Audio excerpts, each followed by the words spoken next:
Hulk তার মায়ের কথায় শহরে একটি ছোট ইফতারের দোকান খুলল। তার মা গ্রাম থেকে পরম মমতায় রান্না করে খাবারগুলো পাঠাতেন।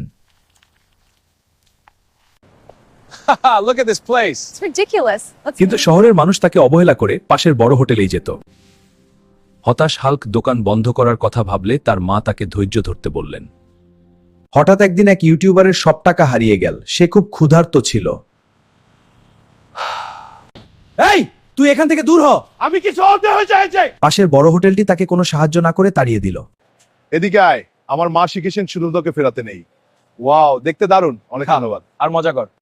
মায়ের হাতের জাদুকরি রান্নার স্বাদ পেয়ে ইউটিউবার তো অবাক হয়ে গেল। হালকের খাবারের দোকানে চলে এসেছি। খাবারগুলো দেখুন কি অসাধারণ, সবাই ট্রাই করো। পোস্ট করে এলাম। মুহূর্তেই ভিডিওটি ভাইরাল হয়ে গেল, আর হাল্কের দোকানে উপচে পড়া মানুষের ভিড় দেখে সবাই অবাক। মায়ের আশীর্বাদ আর হাল্কের সততায় আজ তার ছোট দোকানটি শহরের সবথেকে জনপ্রিয় ঠিকানা। আমাদের ভিডিও দেখতে লাইক দিন, সাবস্ক্রাইব করুন আর পাশে থাকা বেল আইকনে চাপ দিন।